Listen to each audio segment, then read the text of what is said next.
A very good morning to everyone. We from Group 1 are here to bring to you our presentation titled Thinking What Makes Us Human. Before I begin, I would like to introduce my teammates. Group 1 consists of 5 of us, which includes me, Phan Wei Kin, and Guan Wen Jie, Hemavati, Lim Ka Chun, and Tan Guan Ming. So first, I will go into the definition of thinking. What exactly is thinking? Thinking is the activity of using your mind to consider something. It can also be defined as the process of forming an opinion or idea about something. This is the definition provided by Cambridge English Dictionary. According to Merriam-Webster, thinking is the action of using one's intellect and mind to produce thoughts rationally.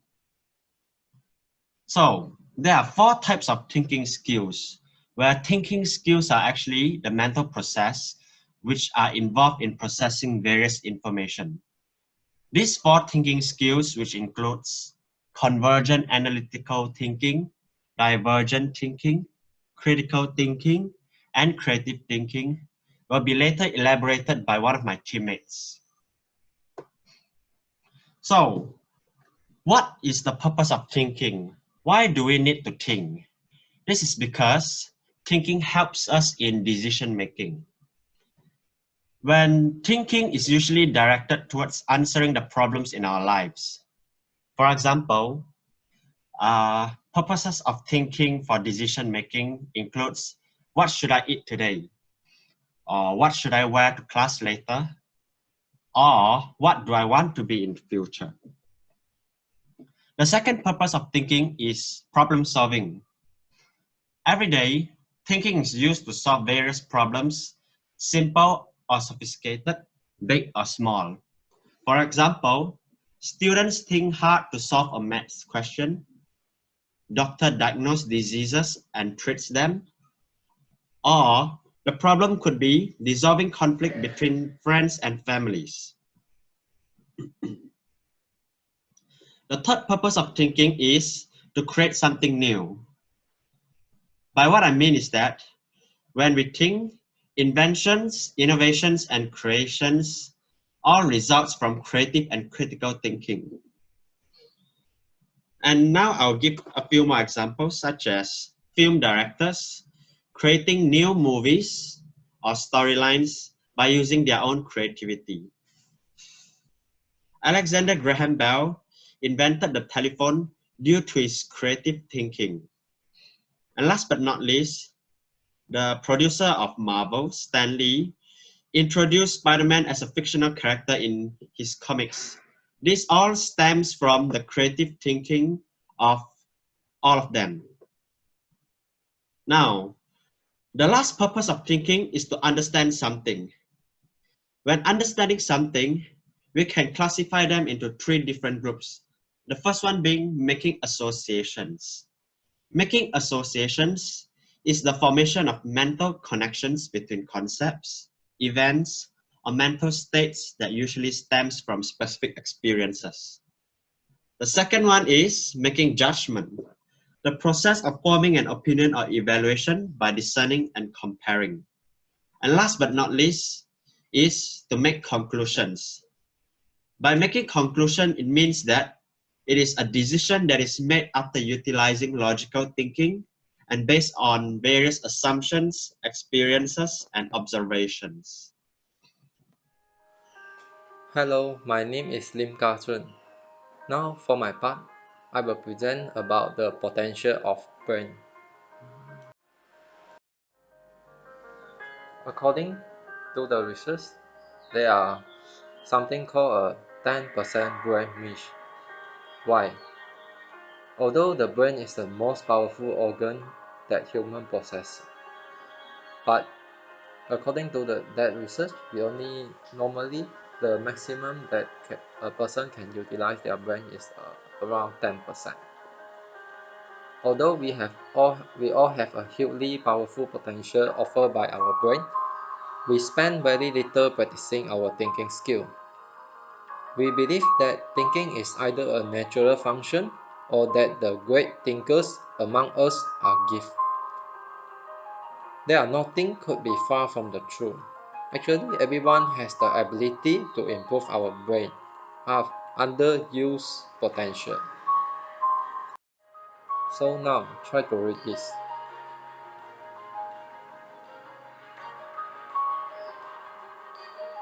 You will find that you are able to read this correctly, although the spelling of the word are wrong. This is because our brain actually is equipped with the auto-correction function. They will allow us to correct the wrong thing in a quickly manner.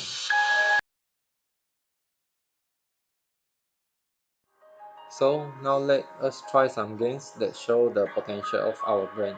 First, which middle line is longer? You are given 5 seconds to think for the answer.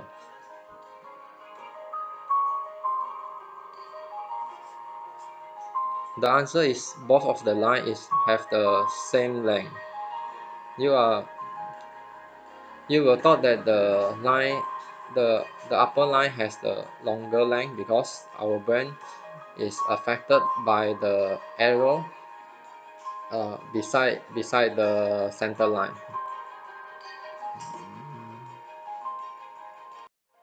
Okay, secondly, see these two pictures. What is the mistake they have in common? You are given 5 seconds as well to think about the answer. 5, 4, 3, 2, 1. Now, after I rotate the picture in a 100-degree clockwise, you will find that the direction of the eye actually is facing downward, and it's look wired if we look the picture at this direction.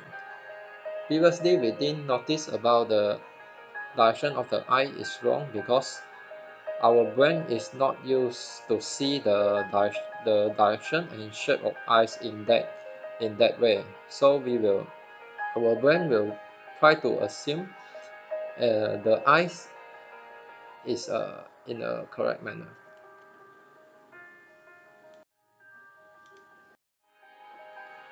Okay, the third one, how many holes does this t-shirt have? You are given 5 seconds to answer the question. 5, 4, 3, 2, 1. The correct answer is 8 holes on the t-shirt. There are 6 holes on the front part and there are also 2 holes at the back of the t-shirt. If you can guess the answer correctly, congratulations, you are a fast thinker. So, in conclusion, the conclusion of my part,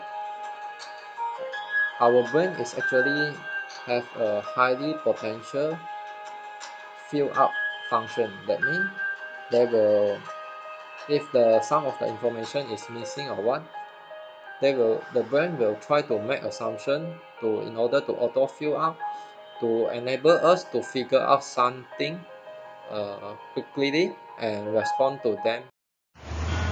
Hello everyone, my name is Hemawati and now I will explain about theory of brain. As we all know, brain is divided into two halves, right brain and left brain. The two sides of brain look very much alike, but there's a huge difference in how they progress information. So, which one are you, left brain or right brain? As you all can see in the diagram, left brain dominant persons are more likely on their logical sense. Even from the wording itself, we can see that all the words are just in black and white color and at the same time at same size and also arranged in straight orders. These kind of people are more to be calculative where they prefer Pythagoras theorem, calculus, algebra, structured molecules and also theories. While right brain dominant persons are more to creative. They are so colorful as even this thing can be seen from the wording itself as it is made up of different color and also sizes. Now let's discover which side brain dominant person you are. What is the color of the shoe? Apparently, if you are a right brain dominant person, you will see combination of pink and white color, and if you are left brain is dominant, you will see it in gray and green color. Left mode, which is left brain dominant person, basically can be divided into two quadrants, quadrant A and quadrant B. Quadrant A person are based on logical, analytical, fact-based and also quantitative, while quadrant B person are organized, sequential, planned and also detailed. Same goes to the right mode, which is right brain dominant person. They can be divided into two quadrants, quadrant C and also quadrant D. Quadrant C person are interpersonal, feeling-based, kinesthetic and emotional, while quadrant D person are holistic, intuitive, integrative and also synthesizing. Personalized learning activities for each person will be based on their quadrant. For example, quadrant A person, they are more likely to involve in problem analysis, thematic forums, self-assessment, tasks, tests and also video. For quadrant B, they are more to training guide, planning of activities, calendar, educational resources and also tasks. While quadrant C people are more likely to involve in mind map, troubleshooting a problem and actively involve final project. And quadrant D person are more to learning communities where they prefer forum discussion, Facebook and also web seminars. Now I will explain about impact of brain injury. If someone is injured on their left side of the brain, then they may be facing difficulties in writing and speaking languages, as there might be changes in speeches, verbal memory issues, impaired logic, and also difficulties in sequencing. While if someone is injured on their right side of their brain, then they may lack neglect, they may face memory issues, decreased awareness of defects, loss of big pictures which is thinking, impairments in attention and also alter creative or music perception. That's all for theory of brain. Thank you. Hello everyone, my name is Wang Jie. I will present about anatomy of human brain. This picture shows the section of human brain which consists of medulla, pons, pituitary gland, hypothalamus, cerebrum, corpus callosum, ventricles, thalamus, midbrain, cerebrum, and brain stem. Every part of the human brain consists of different functions, where cerebrum is the largest part of the brain and has two hemispheres. It has highly developed part of the central nervous system and has many different lobes and controls various functions. The other part is corpus callosum, which is a bridge to coordinate the activities between the two cerebral hemispheres, while ventricles is an open spaces in the brain for the production and circulation of the cerebrospinal fluid, which maintains the intracranial pressure and nutrition of the brain and spinal cord. Cerebrum is the below and behind the cerebral hemisphere, which controls the balance of the body and prevents fall from running or walking. It also controls repetitive movements and muscle tone. Next, hypothalamus can control and stimulate pituitary gland to release hormones and regulate body temperature, while pituitary gland is a part of endocrine system to secrete various types of hormones such as growth hormone, thyroid stimulating hormone, and etc. into the bloodstream. It can be divided into two different parts, which is anterior and posterior lobes. The other part is pons, which is a bridge between cerebrum and cerebellum down to the spinal cord, and controls several automatic functions necessary for life, such as controls the intensity of breathing, depth and frequency of breaths, and also controls sleep cycles. The last part is medulla, which maintains the breathing and heart rate. Certain carnal nerves also arise from medulla, which joins the brain to spinal cord. Cerebrum can further separated into four main parts, which is frontal lobe, parietal lobe, occipital lobe, and temporal lobe. Frontal lobe can control motor functions, emotions, and thought, while parietal lobe in charge of hearing and speech. Occipital lobe, which is below the parietal lobe, will control vision. The last is the temporal lobe, which control touch, temperature, pain, and processing the language. That's all from me. Thank you. Hello everyone, my name is Guan Ming and I would like to talk about the various thinking skills of brain. First of all, what is meant by thinking skills? Thinking skills are actually the skills we apply in our daily life to solve problems and make decisions. In general, there are four types of thinking skills, which include convergent thinking, critical thinking, divergent thinking, and creative thinking. The first thinking skills I would like to talk about is convergent thinking, or also known as analytical thinking. Convergent thinking involves the use of our memory, resources, and logic to come up with the best answer to a question. It does not require significantly high creativity, but mostly based on our memory recall to reach the correct answer. It usually applies to solve multiple choice questions during exam, and convergent thinker is characterized by speed, accuracy, and logic. Next, divergent thinking is the opposite of convergent thinking. It involves the process of coming up with solutions through analysis and break down the possibilities with the application of Venn diagram, options table, and pros and cons list. Hence, we should encourage children to be playful and practice divergent thinking from a very young age to discover the complexity of this world. Other than that, critical thinking can be described as analyzing something in order to form a judgment about it. Critical thinker does not take the assumption of a topic for granted, but instead develop critical insights based on three processes. The first process is deduction, which conclusion is made based on the fact on hand. For example, a doctor will do blood tests to determine if someone has a virus. So if the blood test comes back positive, we can deduce that you definitely have that virus. The second process is induction, which involves drawing conclusions based on generalization such as pattern, clues, or methodology.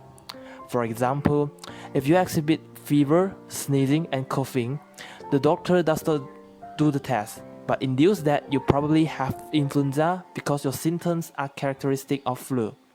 The third process is adduction, wherein based on the small amount of knowledge we have to make a most likely and logical conclusion. For example, if you see a cat on the roof, the most logical answer is that the cat got up by climbing a nearby tree and jumping from it, but you just can't be sure of this answer. The last thinking skill is creative thinking. Creative thinking involves the application of unusual alternatives to generate new ideas and solve an issue from a different perspective. We cannot deny the fact that creative thinking is the great driver of human technology in this high technological and modern era. There are some simple ways that we can improve our thinking skills, such as studying regularly, think about things that are new and difficult for us, and most importantly, go beyond our mind but not only maintaining at our comfortable zone. For example, we can take some course in a topic that we find very difficult, or taking classes in an online school, learning to use new learning strategies that make us feel uncomfortable, and taking up new and diverse hobbies. The more we think, the better we will get at thinking. We will become faster, more creative, and overall better at thinking. There are also some cognitive tools that can help us with our thinking skill. This kind of thinking tools can structure our thoughts, provide prompts to move our thinking forward, and as a blueprint to find a new angle to approach a topic. The example of these thinking skill tools including brainstorming mind map, radar chart, process chart, spreadsheet, pros and cons list, and last but not least, De Bono's 6 thinking hat, which characterized by 6 different colors, which is red, white, yellow, black, green, and blue. Thank you very much for listening. That's all from me.